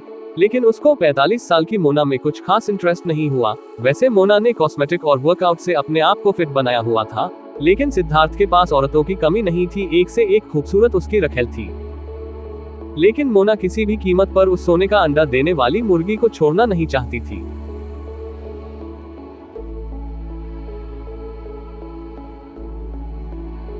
उसकी खातिर मोना ने अपना पुराना आशिक भी छोड़ दिया था, लेकिन सिद्धार्थ ने उसके साथ एक रात गुजारकर छोड़ दोबारा मोना की तरफ नजर उठाकर भी नहीं देखा था। और मोना को सिद्धार्थ हाथों से जाता हुआ दिखाई दिया। लेकिन तभी मोना ने उसको अपनी बेटी याना का फोटो दिखाया और याना को देखकर सिद्धार्थ पागल हो गया। और याना की खूबसूरती देखकर वो उससे मिलने को तड़प गया और मोना के आगे पीछे घूमने लगा और उस पर खूब पैसे लुटाने लगा। और एक दिन मोना ने उसको अपने घर दिल्ली बुला लिया और सिद्धार्थ याना को पाने के लिए किसी भी हद तक जाने को तैयार हो गया। अब वो याना की खातिर मोना को हर तरह से खुश कर रहा था, लेकिन याना को सिद्धार्थ कुछ खास पसंद नहीं आया, क्योंकि वो याना से पूरे 15 साल बड़ा था। लेकिन मोना ने उसके दिमाग में एक बात अच्छे से बैठा रखी थी कि जिसके पास पैसा होता है वही मर्द सबसे खूबसूरत होता है, उसके सामने हर मर्द फीका होता है। इसलिए याना को भी सिद्धार्थ पसंद आ गया। अब इंडिया आकर वो दोनों माँ बेटी पर खूब पैसा लुटा रहा था।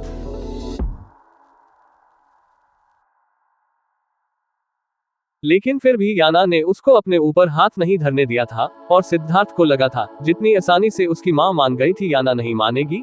और सिद्धार्थ ने याना के सामने शादी करने की ऑफर रख दी थी और मोना ने याना को मना लिया था। और सिद्ध याना की खुशी की खातिर वो 1 महीना दिल्ली में रहा, क्योंकि याना शादी से पहले उसको जानना चाहती थी। लेकिन याना के कॉलेज जाने के बाद सिद्धार्थ और मोना मिलकर खूब अय्याशियां करते, अपनी रातें रंगीन करते।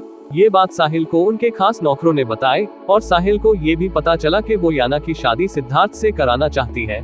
लेकिन साहिल ने पहले ही अपनी बेटी को मजबूत हाथों में सौंप दिया था। और तभी साहिल ने अमन को खत लिखकर आने के लिए कहा, क्योंकि वो अपनी बेटी को इस अयाश आदमी की भेंट नहीं चढ़ने देना चाहते थे।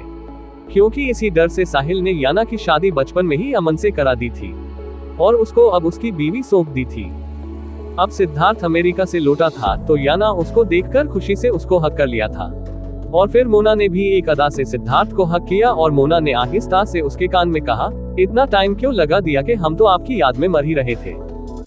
अब सिद्धार्थ ने मोना को भींचकर कहा, पहले आप अपनी बेटी से हमें खुश करवा दे, फिर हम आपको खुश कर देंगे। और मोना एक अदा से मुस्कुराए और अब सिद्धार्थ ने याना को काफी कीमती हीरे का हार दिया, जिसको देखकर उन सब की आंखें फटी रह गई। और उन सब लेडीज को भी सिद्धार्थ ने हीरे की ज्वेलरी दी। कुछ देर मिलने मिलाने के बाद याना ने अपनी माँ से कहा, और मॉम मुझे कॉलेज के लिए लेट हो रहा है, बाय सिड, बाद में मिलते हैं। लेकिन तभी मोना ने कहा, रोको याना, जब तक आपका न्यू बॉडीगार्ड ना आ जाए आप तब तक सिड के साथ कॉलेज जाए और सिड को अपनी दोस्तों से भी मिलाना। और याना ने मुस्कुराकर सिद्धार्थ से कहा, आपको कोई दिक्कत तो नहीं होगी। तब सिद्धार्थ ने हल्का सा सर झुकाकर कहा, माय प्लेजर। और याना मुस्कुरा सिद्धार्थ के साथ चल दी थी। और अब याना सिद्धार्थ को लेकर कॉलेज आ गई थी। ईशा और राधिका क्लास के बाहर खड़ी थी। जब उनकी नजर याना पर गई तब राधिका ने कहा, देख ईशा, ये याना किसके साथ आ रही है। तब ईशा ने देखकर कहा, यही तो उसका होने वाला फियोंसे सिद्धार्थ खन्ना।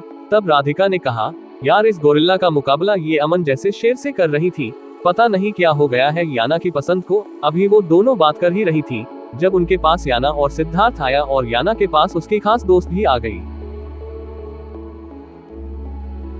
अब याना ने सिड का इंट्रो कराया और लड़की बस हल्का सा मुस्कुरा कर रह गई थी। तब सिड ने कहा, लगता है आपकी दोस्तों को मेरा चेहरा पसंद नहीं आया। तब राधिका ने फॉर्मल होते हुए कहा, नहीं ऐसी कोई बात नहीं है, एक्चुअली जब आंखों को अच्छा देखने की आदत हो तो बुरा एकदम से हजम नहीं होता। और सिड हंस कर रह गया। अभी याना और सिड उन लड़कियों से बातें कर रहे थे। सिड का हाथ याना के पेट पर था। याना ने डेनिम की शर्ट पहन रखी थी जो सिर्फ उसके सीने तक थी, बाकी नीचे से उसका पेट पर कमर खुली हुई थी। ब्लू टाइट फिट जीन्स और अपने आधे बालों का जुड़ा और आधे बाल याना की कमर पर पड़े थे। सिड अपना हाथ याना के दूधिया मुलायम पेट पर आहिस्ता फेर रहा था। उसकी उंगलियां कभी याना की नाभि पर तो कभी उसके हिप चल रही थी। और याना बातों में इतनी मगन थी उसको कुछ होश ही नहीं था। और तभी एक ब्लैक कलर की रेंजर रोवर फुल स्पीड में कॉलेज के अंदर इंटर हुई और उसको आता देख सब लड़के लड़कियां चीखते पुकारते इधर उधर भाग रहे थे। और कॉलेज की हीरो जो याना पर राज टपकाते थे और याना को अमन की नाक के नीचे से ले जाने की बातें कर रहे थे। अमन ने उनको इतना बुरा मारा था कि वो 6 महीने बाद अस्पताल से आए थे और अब फिर से अमन को गाड़ी में फुल स्पीड से आते देखा तो दुम दबाकर भाग गए। लेकिन इस बार अमन का निशाना वो नहीं थे, कोई और था। और अब अमन गाड़ी सीधा सिड के ऊपर चढ़ाने वाला था। तभी याना एक चीख मारकर सिड से दूर हुई और अब सिड इधर उधर भाग रहा था। लेकिन वो कार उसका पीछा नहीं छोड़ रही थी और सिड भागता चीख कर कह रहा था, Are you crazy man? What are you doing? Have you gone mad? लेकिन अमन के सर पर तो खून सवार था, क्योंकि उसके चाचा ने सिड और मोना के बारे में अमन को सब बता दिया था। और ये बात अमन के अंदर आग लगा रही थी कि उस अयाश आदमी ने अपने गंदे हाथों से उसकी बीवी के जिस्म को छुआ है। इसलिए अमन आज उसको मौत से मिलाना चाहता था। अमन की गाड़ी सिड के पीछे भाग रही थी और अब सिड ठोकर खाकर जमीन पर गिरा और अमन ने पूरी गाड़ी उस पर चढ़ा दी और कुछ दूर खड़ी याना और सब लड़कियां चीख मारी। अब उस गाड़ी को सिड पर चढ़ता देख याना ने अपने दोनों हाथ कान पर रखकर हल्के बल चीख उठी। और अब अमन गुस्से में गाड़ी से बाहर आया और सिड जो उसकी गाड़ी के बीच में था बस उसकी गर्दन बाहर आई हुई थी। अब वो खिसक कर बाहर आया और तभी अमन ने अपना फौजी वाला जूता जिसमें कीलें लगी थी वो सिड के हाथ पर रखा जिससे वो याना को छू रहा था और दूसरा जूता उसकी गर्दन पर रखा और सिड पूरी जान से दहाड़ रहा था। अब अमन ने अपनी खून बरसाती आंखों से सिड को देखा और गुर्राते हुए कहा, चाहता तो ये कार तेरे ऊपर चढ़ा सकता था, लेकिन आखिरी बार माफ कर रहा हूँ। लेकिन अगली बार याना को छूने की कोशिश की या उसके आसपास भी नजर आया तो गाड़ी नहीं पूरा रोड रोलर तेरे ऊपर चढ़ दूंगा, समझ गया। और अब अमन ने एक लात उसके मुंह पर मारी और अब सिड अपना हाथ और गर्दन पर बहते खून को देखकर चीखने लगा। और अब अमन याना की तरफ आया और उसका हाथ पकड़ा और घसीटते हुए उसको अपने साथ ले जाने लगा। और याना ने चीखते हुए कहा, छोड़ो मुझे, कहाँ ले जा रहे हो? तब अमन ने कहा, चलो यहाँ से, तुम्हारी जान को खतरा है। तब याना ने उसके हाथ पर मुके मारते हुए कहा, खतरा मुझे तुमसे है, किसी और से नहीं, वहशी इंसान, छोड़ो मुझे, कहीं नहीं जाना तुम्हारे साथ। अब अमन ने फौरन अपनी गन निकलकर याना की तरफ की और याना ने डर के मारे थूक निकला। लेकिन तब एक फायर हुई और याना चीख उठी। अब याना ने पीछे मुड़कर देखा, उसके पीछे कई आदमी जमीन पर पड़े थे जो याना पर हमला करने आए थे और पूरे कॉलेज में चीख पुकार मच रही थी। सब जान बचाकर इधर उधर भाग रहे थे। अब अमन ने एक वाकी टाकी निकालकर उसको अपने मुंह के सामने करते हुए कहा, अमित तुरंत मिरांडा हाउस कॉलेज में टीम भेजो, यहाँ सिचुएशन आउट ऑफ कंट्रोल हो रही है। और अब अमन ने याना को गाड़ी में धकेला और फुल स्पीड में गाड़ी दौड़ा दी। और तभी कॉलेज से अमन की कार के पीछे 2 गाड़ियां और लग गई और वो बराबर गाड़ी पर फायरिंग कर रही थी और याना बुरी तरह से चीखने लगी। लेकिन अमन बहुत फुर्ती से अपनी कार को बचाता हुआ शहर से बाहर ले आया और तभी कितनी सारी गोलियां गाड़ी के शीशे पर लगी और याना चीख उठी। तब अमन ने कहा, डरो मत गाड़ी।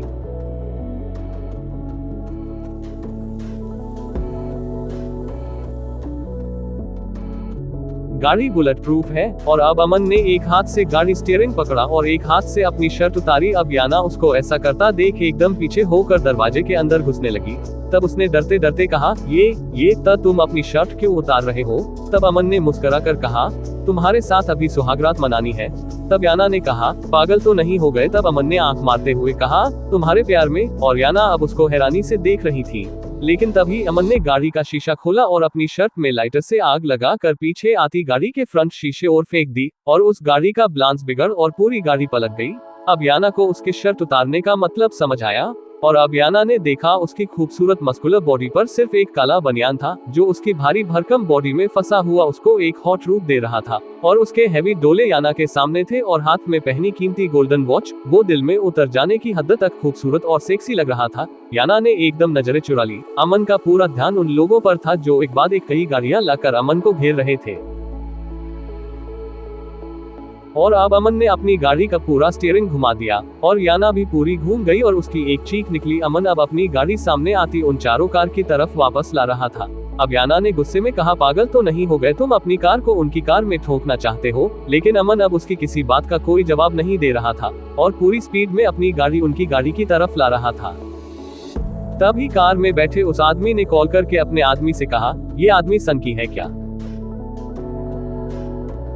साला ये तो उल्टा अपन पर गाड़ी चढ़ाने के लिए आ रहा है। पीछे लो कार को, ये जरूर कोई पागल आदमी है, ना मरने से डर रहा है ना मारने से। अब वो अपनी कार को पीछे ले रहे थे और तभी अमन ने अपना हाथ निकाला और उनके ऊपर फायरिंग कर दी। 2 गोलियां ड्राइवर के माथे पर मारी और गाड़ी खाई में पलट गई। दूसरी गाड़ी का ड्राइवर नीचे बैठ गया था तो अमन ने कार का दरवाजा खोला और नीचे सड़क की तरफ गर्दन झुकाकर उनके पेट्रोल की टंकी पर गोलियां चला दी और उन गाड़ियों में ब्लास्ट हो गया और वो एकदम सीधा होकर बैठा और फिर से दरवाजा बंद किया और गाड़ी को कंट्रोल कर लिया। याना तो पागलों की तरह उसको देख रही थी। अब याना को एहसास हो रहा था ये अमन कोई गांव का सीधा सादा मामूली आदमी नहीं है, ये तो कोई माना हुआ फाइटर है, क्योंकि वो किस तरह से लोगों को मार रहा था और साथ ही साथ अपनी गाड़ी भी कंट्रोल कर रहा था। ये सब कोई मामूली आदमी नहीं कर सकता था। और याना दिल ही दिल में उसकी तारीफ कर रही थी, क्योंकि याना को नहीं पता था जिसको वो मामूली आदमी समझ रही थी वो पूरी आर्मी फोर्स को कंट्रोल करने वाला जनरल मेजर है। उसके अकेले के हौसले और हिम्मत से वो पूरी जंग जीती जाती थी। यहाँ तो सिर्फ एक याना थी, वो तो बॉर्डर पर पूरे देश की रक्षा करता था। उन सब गाड़ियों को अमन ने उड़ा दिया था। लेकिन तब ही अमन ने अपनी गाड़ी की स्क्रीन खोली तो उसके गाड़ी के ऊपर 2 हेलीकॉप्टर उड़ रहे थे। तभी अमन की कार की छत पर फायरिंग शुरू हो गई और याना चीखने लगी। लेकिन अमन अपनी स्क्रीन में देखा हुआ बहुत फुर्ती से अपनी कार को बचा रहा था। अब ने याना से कहा, आखिर कितने खतरनाक दुश्मन पाल रखे हैं तुमने जो तुम्हें मारने के लिए हेलीकॉप्टर भी ले आए? अब याना ने कहा, मुझे क्या पता ये कौन से दुश्मन है मेरे और मुझे क्यों मारना चाहते हैं? अब अमन ने कहा, ये जरूर तुम दोनों माँ बेटी के पाप सामने आ रहे हैं। अब याना ने गुस्से में चीख कर कहा कि कहना क्या चाहते हो, हमने कौन से पापा कर दिए? और अमन ने हंसते हुए कहा, एक हो तो पता चला। और याना अभी कुछ और कहती तब अमन चलती हुई कार से बाहर निकला। वो आधा सीट पर बैठा था और आधा दरवाजा खोलकर बाहर आया और याना ने कहा, ये क्या कर रहे हो तुम? खुद भी मारोगे और मुझे मारवाओगे? लेकिन याना को कहीं ना कहीं उस पर पक्का यकीन हो चला था कि वो उस पर आंच भी नहीं आने देगा। और अब अमन ने अपनी गाड़ी की छत एक बम रखा और अपनी कार की पोजीशन को स्क्रीन में देखकर हेलीकॉप्टर के नीचे सेट किया और एकदम मुंह से कहा, बूम। और वो हेलीकॉप्टर के हवा में ही परखच्चे उड़ गए और याना आंखें फाड़े अमन को देख रही थी। अब अमन ने अपनी कार को जंगल में उतारा दिया था और याना को आहिस्ता से खींचकर गाड़ी से बाहर ले आया। और याना ने घबरा कर कहा, ये जंगल में क्यों जा रहे हो? अब अमन ने उसको झाड़ियों के बीच में ले जाते हुए कहा, तुम्हें सेव करना चाहता हूँ, क्योंकि ये कोई थोड़े बहुत आदमी नहीं है, पूरी की पूरी फोर्स ले रखी है और मैं नहीं चाहता तुम पर कोई आंच आए। अब वो याना को एक घने पेड़ के नीचे ले आया और याना ने अब अपना सर पेड़ के तने से टिका कर आंखें बंद करके गहरे गहरे सांस ले रही थी, क्योंकि वो बहुत ज्यादा घबरा रही थी। और अमन दिलचस्पी से याना को देख रहा था और उसकी नजर याना के सीने पर थी, जो सांस लेने से उसका सीना बार बार ऊपर नीचे हो रहा था। अब अमन के दिमाग में एक ख्याल आया और उसने मुस्कुराकर अपना चेहरा दूसरी तरफ घुमा लिया और तभी उनके कान में किसी के माइक में बोलने की आवाज आई और याना ने फट से आंखें खोली। अब एक आदमी माइक में बोल रहा था, देखो लड़के, तुम जो कोई भी बहुत अच्छा खेल रहे हो, तुम अकेले ने मेरे कई 100 आदमियों को ठिकाने लगा दिया है। हम इतना तो जान चुके हैं, तुम कोई मामूली आदमी नहीं हो, तुम कोई बड़े योद्धा हो जिससे हम जीत नहीं सकते। इसलिए हम तुम्हें एक ऑफर देना चाहते हैं। हमारी दुश्मनी तुमसे नहीं, इस लड़की से है, इसलिए इस लड़की को हमारे हवाले कर दो और हम तुम्हें अपनी टीम का लीडर बना लेंगे। तुम्हें मुंहमांगी कीमत देंगे, तुम पर पैसों की बरसात कर देंगे और तुम्हारे आगे पीछे खूबसूरत हसीनाओं की लाइन लगा देंगे। इसलिए हमसे हाथ मिला लो, हमें तुम जैसे बहादुर फाइटर की जरूरत है और हम तुमसे झूठ नहीं बोल रहे हैं। अगर तुम्हें यकीन नहीं है तो लड़की से पहले यहाँ तुम्हारी कार की छत पर ब्लैंक चेक रखा हुआ है, जो चाहे रकम भर दो और उसके बाद लड़की को हमें सौंप देना। हम तुम्हें आधे घंटे की मोहलत देते हैं, सोच लो। और अब अमन ने मुस्कुराकर याना से कहा, वैसे ऑफर अच्छा दे रहे हैं, क्या किया जाए? अब याना ने घरबा कर अमन को देखकर कहा, प्लीज प्लीज अमन, मुझे उनको मत देना, मैं तुम्हें मोम से कहकर 50 लाख पर मंथ दिला दूंगी। प्लीज प्लीज मुझे उनको मत सौंपना। तब अमन ने कहा, मुझे पैसे नहीं चाहिए। तब याना ने डरते डरते पूछा, फिर क्या चाहिए? और अब अमन की नजर याना के सीने पर थी और अमन याना को देखकर एक अजीब अंदाज में मुस्कुराया और याना ने अपने एक हाथ से अपनी शर्ट को मुट्ठी में भींचते हुए डर कर दो पीछे हो गई और अमन की मुस्कान और गहरी हो गई। अब अमन ने हंसते हुए कहा, अब आया है ऊंट पहाड़ के नीचे, और खुद ही अपनी उंगली से ना ना करते हुए कहा, नाना चूहिया पहाड़ के नीचे। और ये कहकर अमन जोर जोर से हंसने लगा और अब याना को आगे कुआं और पीछे खाई दिखाई दे रही थी।